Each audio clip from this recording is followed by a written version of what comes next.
because he plays some songs that actually dedicate love. And I mean, when he sings, he's talking about the love of God in his relationship. When it gets started, if you love him, they were loving each other. It was a wonderful, beautiful duet that was in homage to when he got married. And if we start off with that foundational component, we are moving in the correct direction in our relationships. But then we went into a Caribbean beat. We got to jam a little bit with the Kurt Carr singers, If I Tell God. And if that is where you always are, making sure you don't vent your dirty laundry all out to the world. And I know we live in a social media world now where that is just, people are ever flowing. They're venting, they're talking, and they're sharing all their business. But they don't understand that the sharing is opening up doors to spirits and real live physical people that they don't want in their business. So what they say is whatever you loose here in heaven is loosed on earth. So make sure you are closing the doors to all of that spiritual nonsense and stop putting it out in the atmosphere, things that you don't want to come into your relationship. So we're going to jump in here talking about the first side chick was Hagar. But Miss Toya Carter, she has an awesome book called about the wife beating the side chick. And I told you it wasn't her taking out to the alley and beating her down. That's what we're not talking about. We're talking about a tool and a guide to help us keep our marriage on the straight and narrow so that we can stay that one flesh. So, Miss Toya Carter, tell us the story behind the book that made you write a book to help all of the wives in the world beat up the side chick. Well, first, just let me say thank you so much for having me. I'm super, super excited. But the story behind the book is real simple. Everywhere you look, we are bombarded with images, pictures. Everybody's cheating on everybody, or so the world will have you think. Yeah. You can't turn on any TV show without somebody cheating, and that's all the way from scripted television to reality television, whatever. Somebody is cheating on somebody. And I just don't think it's happening, obviously it's happening, but I don't think that's the full picture. You know, there are people who are married and who are happy and who are not, my husband's not cheating on me, your husband's not cheating on you, and I just think that needs to be celebrated. People need to know more about marriages that are working and not just marriages that are falling apart because of someone else.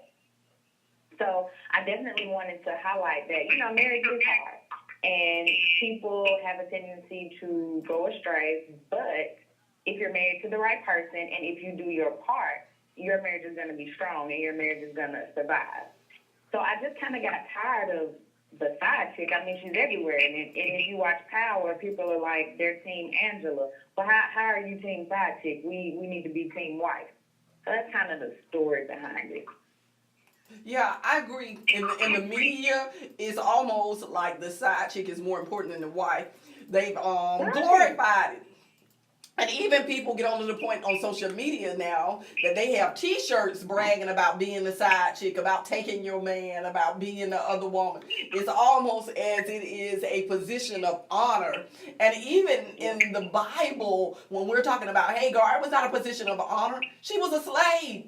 That's what people got to realize. She was traded. So if you're going around talking about you a side chick, you take it on the label of a slave. You take it on a position that I am allowing you in this position. And that's what we are as women. We are allowing another woman in that position, whatever it is, if it's communication, if it's sexual. And that's what we have to understand. Sometimes the side chick is not somebody that becomes sexually involved. Sometimes it's somebody that's just up in your man's head giving advice that he should not be taking advice from, that should be in your household, because you've opened up those doors, like you say, on social media, where you're taking in that extra advice, or they've become your spiritual connection that they should not be. That one flesh has created some type of division. They've created another rib over their heart, somebody else that's protecting and caring for them.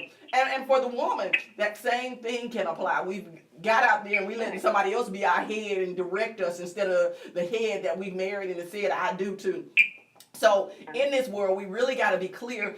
Sometimes our gates, we spend too much time watching reality. We spend too much time reading garbage books that allow us not to how to make and strengthen our marriages, but actually help them deteriorate and tear down.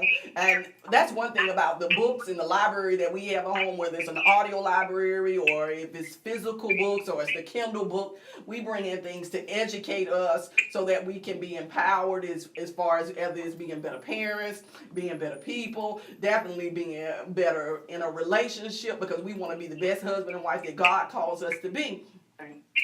So now I read the information about your book, and of course I just loved it because I know the title makes people think we just get ready to go out as women, put our gloves on and beat down these women.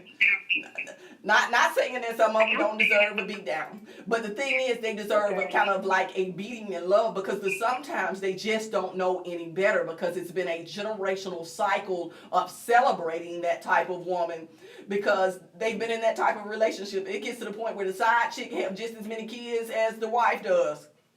And they had the birthday parties, they had all the events, they had the family reunions, and now you can't tell the difference between wife and side chick. Everybody just coming with the same last names now. Exactly. So now, what would be the 3 tips in your book if we needed to be guided, because we felt like we were getting ready to have a side chick problem now?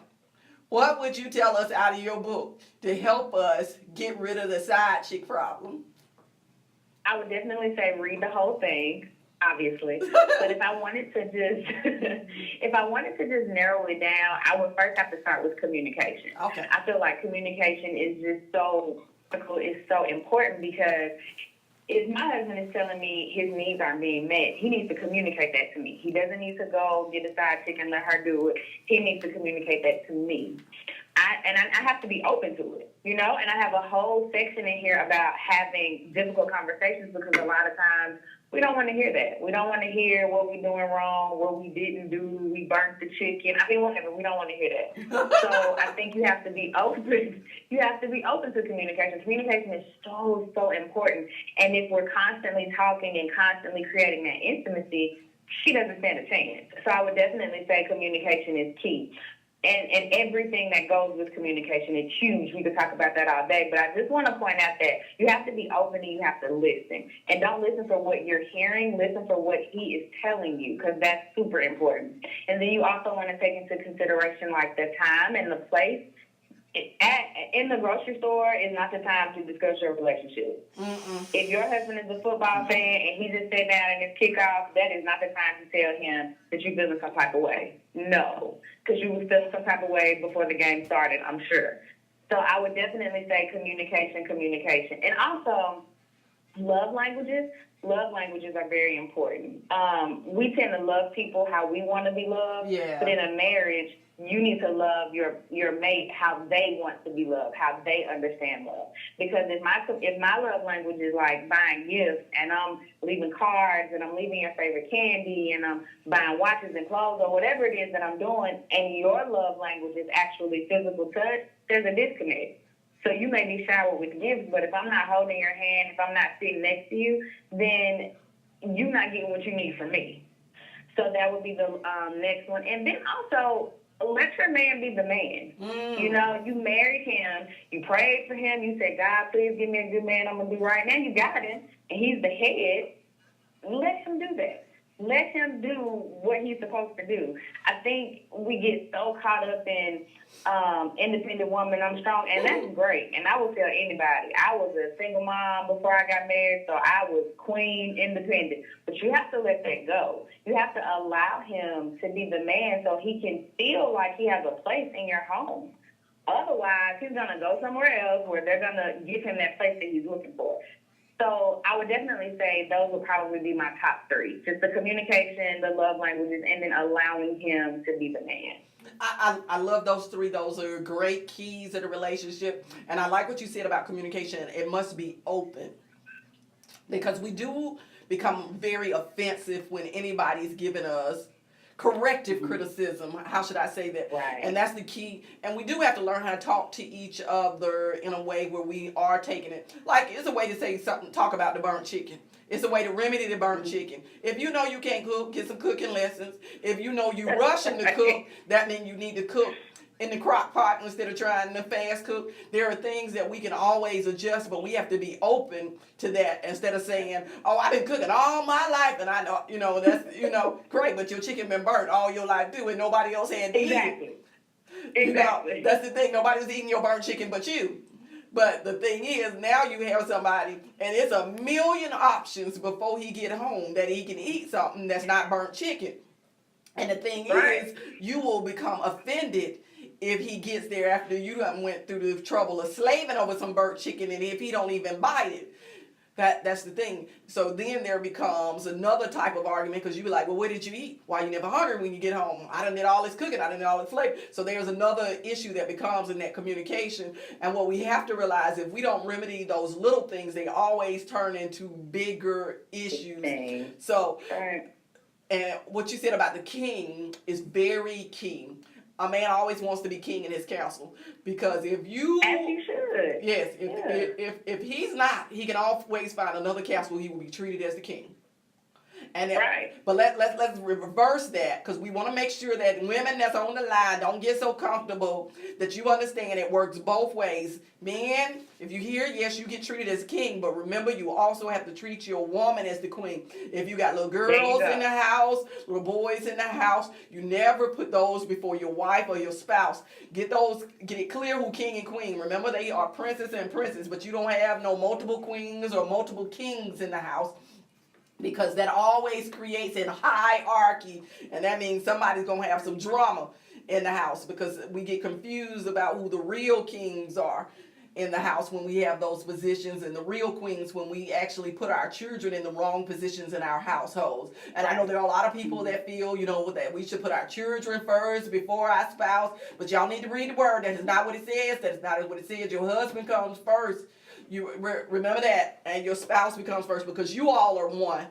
Not you all are multiple and split it and diverted. Y'all are one, not divided. That's right. That's very key. So the next thing I want to jump in is, what things do you see in practice in this world that creates this side chick slip through? How do we leave our relationships open for the side chick? And I won't even just say the side chick. How do we leave it open? Because we want to speak to men too. How do they let that other man slip in? Because I don't want people to think it's just the side chick. There's men out there that slip in just like the side chick does. Right.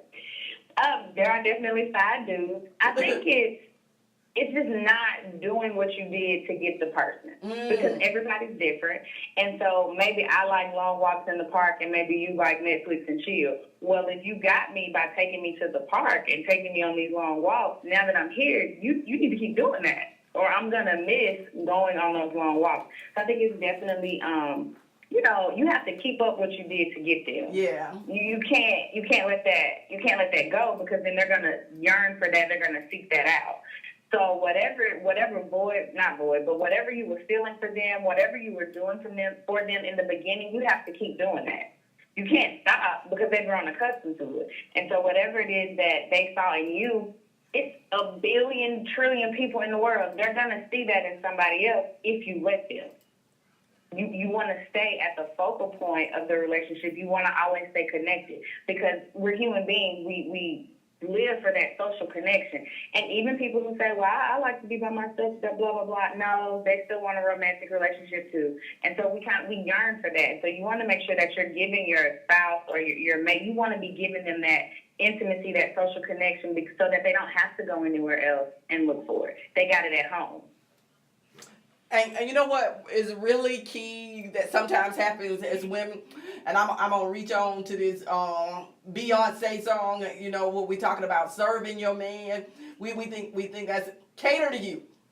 We forget about that. Yes. And the song starts off talking about how she was keeping herself up. Just like the way that they met. And the thing is, a lot of times we think, well, we got you. We ain't got to comb our hair. We ain't got to look good. But the thing is, you see a million women out in the street Every day, whether it's in a Every day. professional environment, whether it's at the grocery store, whether it's wherever it is. So he sees somebody every day that is more enticing if you don't try to dress yourself up. And I mean, don't get me wrong. There's always going to be out there a shinier apple. It's always going to be a shiny apple. So we can't get caught up in the shiny apple trick. You know, but the thing is, you got to at least be the apple that he actually fell in love with. Every once in a while. I mean, I'm not telling you you need to step out and roll out the bed like June Cleaver did back in the day. Wake up before he woke up in a full face of makeup, all your curls, and never look like yourself. But I'm saying, like they say, the 80-20 rule. 80% of the time, you need to still be on your A game. So that you are bringing... Let me say this. I actually say in the book, and this is especially if you stay at home, because half the time when I was writing the book, I was actually staying at home. If your man is working outside of the home, he has been outside of the home with Halle Berry. These ladies are dressed professionally. They got their makeup on. They got their heels on. He don't want to come home to Miss Seeley and you got your moo-moo on. You didn't take your scarf off. He doesn't want to come home to that every single day. Now, I'm not saying when he come home you got to have your stilettos on and be Joan Cleaver, but take your moo-moo off. Comb your hair. I mean, give him something to look at. Men are visual. And it's the same for men. If the man is staying at home and the woman is working outside of the home and she's been seeing all these men with their suits on and they look great, she don't want to come home to you and you looking like yesterday. So you have to just keep trying. You always have to keep trying and put your best self forward for your person. Keep them interested. Yeah. Know what it is that brought your man to you in the beginning. Don't become somebody else now because you looking in society and flip through a book and decided you wanted to be Halle Berry and he don't even like Halle Berry. Don't become Halle Berry if he don't like Halle Berry now. Right. So making sure that you are staying true to the woman that he fell in love with. So what were some of the reasons that you have become a coach? You know, what is it that has drawn you to that? What is your niche? What is it that your love, your passion behind that? Well, I've always been a helper, and I have a master's degree in counseling, and I'm a therapist in the daytime. So helping people, talking to people, that's always been my thing. The relationship aspect came when I got married, and I didn't have a clue what I was doing. I'll just be honest. I mean, there were a few basic things, you know, that I knew. Okay, you got to eat. I got to keep the house clean. I have to, you know, we have to have sex. I mean, I knew those things, but there were so many other things that I had never even considered. Like, I knew I loved my husband. I knew he loved me, but the being a wife, I struggled. And I think I struggled because I had been a single mom for 10 years. So it was me. I was mama. I was daddy. I paid for everything. I did everything. Nothing moved unless I moved it. And then we get married. And now I have to submit, and I have to run things by you. And I didn't like it, to be honest. I didn't like it at all. I didn't want to do that, and it caused huge conflict. So, like, we had to go back to counseling, like, because this is not working. And my preacher just told me, he was like, do you want to be married or do you want to be single? Because you're operating like you're single. And so that's kind of where the relationship aspect came, because I can't be the only woman that's going through this. Yeah. I can't be the only woman who, my mom wasn't the best example as a wife. I mean, and I've told her that. I didn't have that growing up. Nobody told me, okay, baby, this is what you do, blah, blah, blah. So all I had was what I had read, what I saw on TV, and what I thought. And in the beginning, it wasn't enough. So I just knew that there have got to be other women out here who are great at being single. They look good on paper. But when it comes to that marriage thing, it's not connecting. And I just wanted to help them, because it's not that you're broken. It's not that something's wrong with you. It's not that you married the wrong man.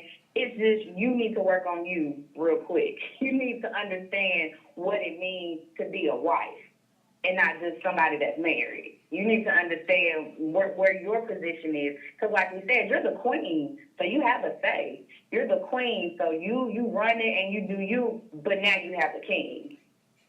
And so that's kind of where that came from for me. I love that because that really is connecting to a lot of people, because there are a lot of professional women out here who are single, and they're saying, well, it's hard to find a good man. But I think what it is, they're ready to get married. but they're not ready to Right. transition into being a wife. That's the And that was thing. me. I want that dream of being married. I want that wedding day. I want that companion. But I'm not ready to follow. I'm not ready to submit. I'm not ready to run that stuff by anybody right quite now. You know, so it is that transition, like you say, from becoming that single person. And there are a lot of women out there who've had mothers who was that independent woman. And that's what they see as their role model. They didn't see like Right. you said. And that's not knocking a generation of people, but it's the next generation of women who want to do something different and who really want to stay together. I have to bless my grandmother who always here celebrate me. She was a perfect example of actually what a wife is supposed to be. They were married for over 50 years. And I still actually fix my husband's plate. And I know when people say that's real old school because they say, well, is his hands broke? No, his hand ain't broke because he went to work today. Amen. So I'm still feeding his hands so they'll go to work tomorrow. So they know they're not broke.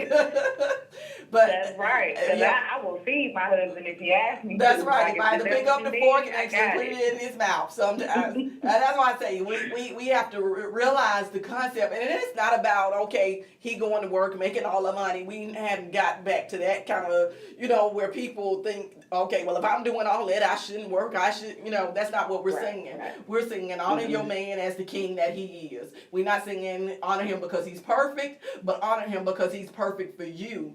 And if you do that, that eliminates that whole mentality. If we can, as that song said, I still go back to the Kevin LeVar song, if we can just start it right, where we singing I love you, and I'm not worried about what the world think about how I love you, we can love each other on a foundation of a place where we're supposed to love each other what you need. Some men don't need that. Some men don't want it because, but know what your man wants and know what he appreciates.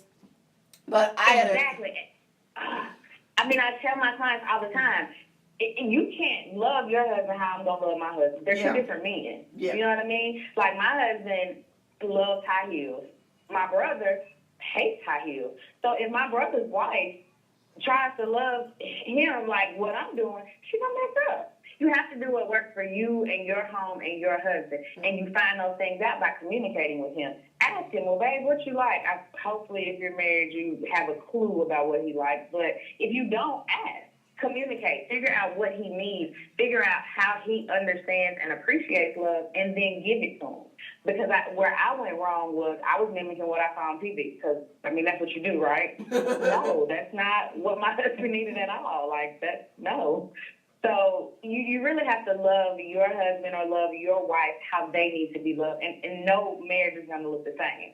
So just because we are fixing our husband's plate doesn't mean that the wife that's not fixing her husband's plate is any less of a wife. They just don't have that kind of relationship. Yeah. You understand what I'm saying? So it's definitely important to love your person how they need to be loved.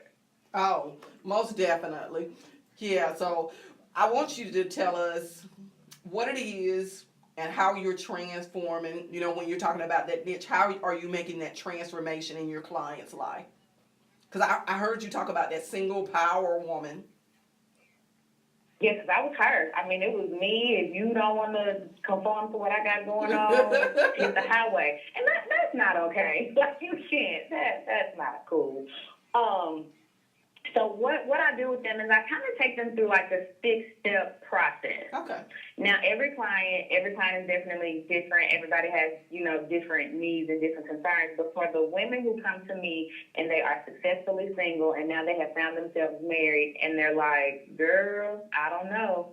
It's like a 6-step process. You know what I mean? Mm-hmm. We first have to talk about the mindset because you're not single anymore. You can't just do what you used to do. You can't come home when you feel like it. You need to call somebody. You don't need to buy that if it's not in the budget. So it's definitely a mindset shift. So we work on that. And a lot of times after women have that mindset shift, they got it. But sometimes they don't, so we keep going. When we talk about communication, communication is the most important thing. A lot of the problems that we face are because of poor communication or a misunderstanding in communication. Because how many times has a husband said, well, babe, your chicken was just a little dry, and then you said, what? I can't cook. No, that's not what he's saying. He's just saying, maybe put some, put a little juice on it or something. I don't know. So we definitely have to communicate. And then from there, I talk about sex because you have to do that. That is a thing. And we talk about finding time. A lot of the people that I work with have children. And so when do you do that? We talk about that. We talk about self-care. Self-care, I think, is so huge because if I'm not a whole, happy, healthy person, I can't be a good wife to you because everything that I do for you is coming out of a place of resentment. So self-care is super important. And we also talk about time management because a lot of the women that I work with, we're busy. I've got a lot going on. We have businesses, we have children, we have day jobs. And so how do I plan my day? What does the schedule look like? How do I prioritize things? So we just kind of go through that process so that they can now be full and whole and complete in their marriage. Okay. So that's kind of how I'm helping them. I do like that, the healthy, whole relationship that you have to work on. And sometimes, I always like that sometimes you have to work on the woman in the mirror first, because a lot of times we're so focused on what the other person needs to change. But if we become our best self, then a lot of times that automatically that reflection pours off on the other person. Right. Okay, you working on you. Hey, maybe I need to see something going on with me because I want you to be better than me. Yeah, so it's a kind of pull effect. And when we do that, that eliminates them from starting to look at somebody else. Because we not always nagging them about what's wrong with them. We said, hey, there's some things wrong with me. Hey, I'm working on me. That's right. I'm working on me. Because if you notice, nothing I said was about the husband. Yeah. Nothing. Yeah. Because it's about you. A lot, and like you said, we get caught up in what you're doing and what you're not doing. No, let's not even worry about what he is or is not doing. We're going to fix us. Yeah. We're going to shift our mindset. We're going to make sure that we're in a marital mindset. We're not coming from a single woman's view. You know what I mean? First, let's fix that. Then let's fix how we talk to him. Do we listen when he talks to us? Or are we yelling? What's our communication style? I mean, if you present your best self to your husband, it's going to work. And I tell all my clients, I said, listen, everything that I'm telling you is dependent upon you marrying a good man.